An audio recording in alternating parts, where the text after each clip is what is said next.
अध्यात्म, सेवा आणि सत्यवाणीचा जागतिक प्रवास. महामंडलेश्वर मुक्तानंदगिरी बापूजी महाराजांची प्रभावी भूमिका. आंतरराष्ट्रीय स्तरावर कथाकार आणि भविष्यवक्ता म्हणून ओळखले जाणारे महामंडलेश्वर 1008 मुक्तानंदगिरी बापूजी महाराज यांनी देशविदेशात आपल्या कार्याचा ठसा उमटवला आहे. त्यांच्या प्रवचनांमधून, सत्संग, भजनातून आणि निस्वार्थ सेवेतून त्यांनी लाखो लोकांच्या जीवनाला नवी दिशा दिली आहे. यावेळी त्यांनी सांगितले की कथाकथन आणि भविष्यवाणी या दोन्ही भूमिका निभावताना मला नेहमीच ईश्वरी प्रेरणा लाभली. कथा ही समाजाला योग्य दिशा देणारी शक्ती आहे. माझ्या कथांमधून मी नेहमी प्रेम, सेवा, सदाचार आणि एकात्मतेचा संदेश देण्याचा प्रयत्न करतो. धार्मिक कथा आणि आधुनिक जीवनशैली यामधील समतोलाबाबत ते म्हणाले की आधुनिकता स्वीकारताना संस्कार विसरू नयेत. आध्यात्मिक मूल्ये जपली तर जीवन अधिक सुंदर आणि संतुलित होते. तणाव आणि नैराश्यावर उपाय म्हणून त्यांनी अध्यात्माचे महत्त्व अधोरेखित केले. ध्यान, भजन आणि सत्संग यामुळे मन शांत होते, विचार सकारात्मक होतात आणि जीवनात स्थैर्य येते, असंही ते म्हणाले. अनेक भक्तांनी येथे येऊन मानसिक शांती मिळाल्याचे सांगितले आहे. काहींनी बीपी, शुगर यामध्ये सुधारणा झाल्याचे अनुभव शेअर केले आहेत. तसेच कॅन्सरसारख्या गंभीर आजारांवरही सकारात्मक परिणाम झाल्याचे अनेकांनी व्यक्त केले आहे. हे सर्व श्रद्धा, सकारात्मक ऊर्जा आणि ईश्वरी कृपेचे फलित आहे, असे त्यांनी स्पष्ट केले. देश विदेशामध्ये 5-6 देशांमध्ये आम्ही त्या ठिकाणी भरपूर कार्य केलं, सत्संग केले, भजनं केले. तिकडेही आम्ही पेशंट बघितलेत फ्री ऑफ कॉस्ट, कुणाची काही हे न घेता फी. आणि त्यामध्ये 99% भविष्यवाणी आजपर्यंत ईश्वर कृपेने सत्य झाल्यात. आणि फक्त त्यामध्ये कधी कधी अनेक गोष्टींचा धोकाही असतो की जी गोष्ट उद्या घडणार आहेत आणि ती व्यक्तिशा जर कुणाची आपण भविष्यवाणी केली तर त्याची खुन्नस सुद्धा आपल्यावर येते. याचं भान ठेवून करावं लागतं, अन्यथा ते जीवावर सुद्धा बेततं. असेही मात्र काही कटू अनुभव आलेत. बापूजी, राज्यातील सर्वात मोठा व सर्वात शांत पेशंट दरबार म्हणून आपल्या दरबाराची ओळख आहे. त्याबद्दल काय सांगाल प्रेक्षकांना? नक्कीच या ठिकाणी हवन क्रिया असते आणि त्याच्याद्वारे जी विभूती असते त्याद्वारेही आम्ही पॉझिटिव्ह एनर्जी, तिचा वापर वेलफेअर ऑफ पीपल, लोक कल्याणार्थ करत असतो. आणि त्याच्यासोबत नॅचरल निसर्गाशी माणसाला जोडून ठेवणं, ज्याचा कुठलाही साईड इफेक्ट नसतो, जे स्वतः देवाने काढलेलं आहे, अशा आयुर्वेदाद्वारे आम्ही या ठिकाणी उपचार करत असतो. आणि आमच्याकडे साधारण पेशंट येत नाही. 50 लाख कोटी रुपये घातलेले ॲम्ब्युलन्स लाईनमध्ये लागतात, डॉक्टरने घरी काढून दिलेले असे पेशंट, नवे MD MS सुद्धा इथे लाईनमध्ये तुम्हाला रोज बसलेले दिसतील. असा दिवस नाही की स्वतः डॉक्टर आले नाहीत, कारण उपचार खूप चांगल्या पद्धतीचे आहेत.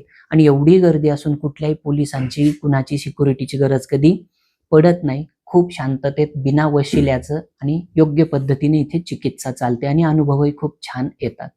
बापूजी, धार्मिक कथा आणि आधुनिक जीवनशैली यामध्ये समतोल कसा साधावा, काय सांगाल? बरोबर आहे, छान प्रश्न आहेत.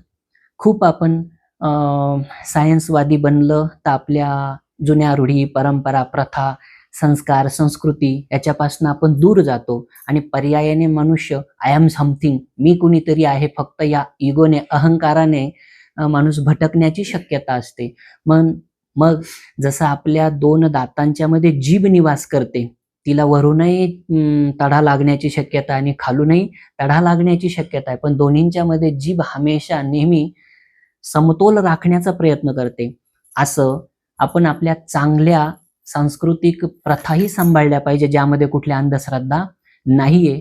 आणि नवीन जीवनशैली जिच्यामुळे आपलं आणि दुसऱ्याचं भलं होईल, दोघांचंही भलं होईल आणि प्रेम संबंध प्रस्थापित होईल, अशा गोष्टी आपण अवश्य मानल्या पाहिजे, केल्याच पाहिजे.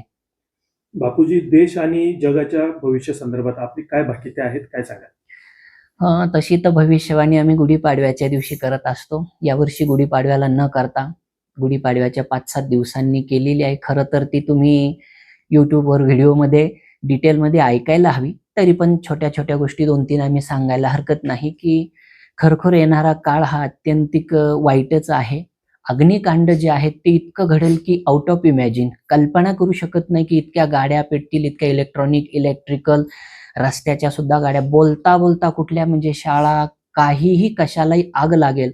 आणि जसं कोरोना आला तर त्याला जग घाबरत होतं, अगदी त्याप्रमाणे अग्निकांड बघून थरथर कापेल हे जग. इतके आगणीचे कृत्य या ठिकाणी घडणार आणि प्रचंड भांडणं, वादविवाद आणि खून ह्या 2 गोष्टी आत्यंतिक घडतील आणि तुरुंगवास होतील. वाढत्या तणाव, नैराश्य यावर अध्यात्म कसे साधावे आणि आपण त्यावर काय मार्ग काढू शकतो?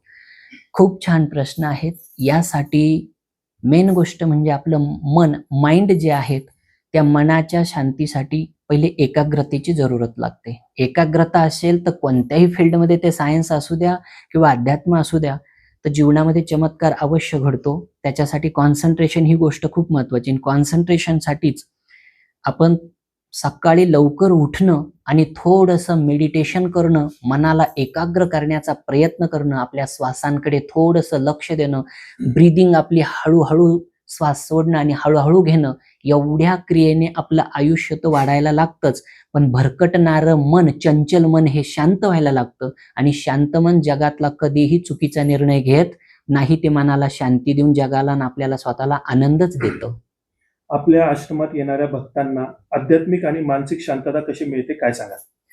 या ठिकाणी येतात ते मानसिक त्रस्त असणारेही येतात आणि चक्क एड्स, कॅन्सर, लिव्हर खराब, फुफ्फुस गेलेलं, करोडो रुपये घातलेले आणि घरी काढून दिलेले, चक्क त्यांना डेट दिलेली असते डॉक्टरांनी, त्यामुळे अजूनच स्ट्रेसमध्ये असतात की जावं आपण घरी, 30 दिवस आपले उरले, 15 दिवस आपले उरले.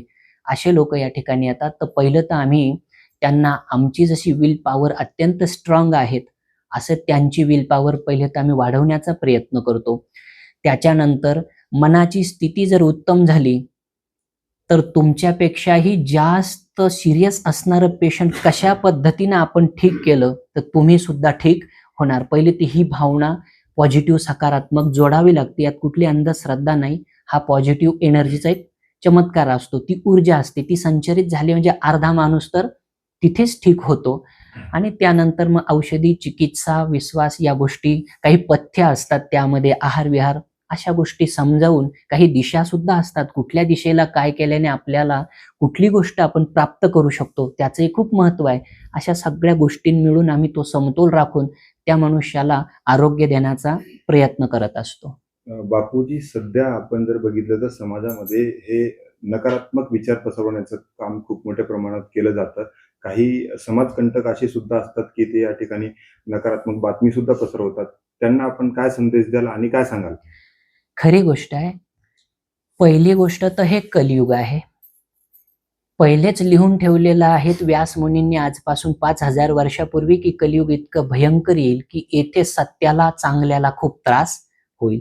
मग सत्याच्या मार्गावर चालणाराने हा विचार घेऊनच चालायचा आहे, ही मानसिक शारीरिक तयारी ठेवूनच चालायचं आहे की आपल्याला अमुक ठिकाणी जायचंय, म्हणजे अमुक साध्य प्राप्त करायचंय, तर त्याच्यामध्ये भरपूर टोल प्लाझा आणि स्पीड ब्रेकर पे करावे लागतील. ती तयारी आपण ठेवूनच चाललं पाहिजे.